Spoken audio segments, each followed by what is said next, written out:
ஹைதராபாத்தில் இருக்கக்கூடிய நடிகர் அல்லு அர்ஜுன் வீட்டில் நுழைந்து தாக்குதலில் ஈடுபட்டிருக்கிறார்கள் உஸ்மானியா பல்கலைக்கழக மாணவர் அமைப்பினர். அந்த காட்சிகளை பார்க்கிறோம். ஹைதராபாத்தில் இருக்கக்கூடிய நடிகர் அல்லு அர்ஜுன் வீட்டில் நுழைந்து தாக்குதலில் ஈடுபட்டிருக்கிறார்கள் மாணவர்கள். விவரங்களை வழங்குவதற்காக செய்தியாளர் புஷ்பராஜ் இணைகிறார். புஷ்பராஜ், விவரங்களை பகிர்ந்துக்கலாம். ஸ்ரீராம், புஷ்பா 2 திரைப்படம் திரைக்கு வந்த நாளன்று ஹைதராபாத்தில் உள்ள சர்ஜியா அந்த படத்தின் கதாநாயகன் அல்லு அர்ஜுன் சென்றிருந்தார். அப்போது கூட்ட நெரிசலில் நிலையில் அவருடைய 7 வயது மகன் படுகாயமடைந்து மருத்துவமனையில் சிகிச்சை பெறுகிறார். தற்போது அவர் மூளை செயலிலிருந்து சிகிச்சையில் தீவிர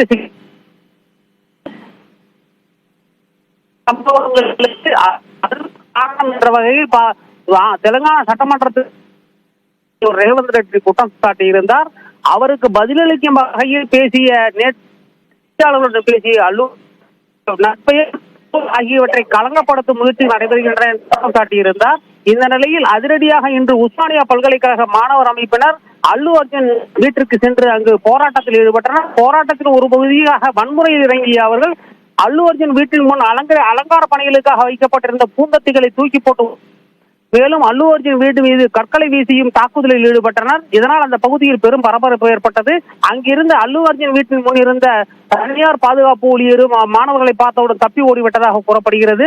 அப்போது யாரும் வெளியில் வந்து எட்டி கூட பார்க்கவில்லை.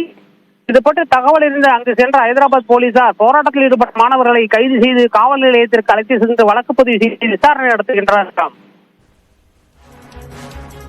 தகவல்களை வழங்கியதற்கு நன்றி புஷ்பராஜ்.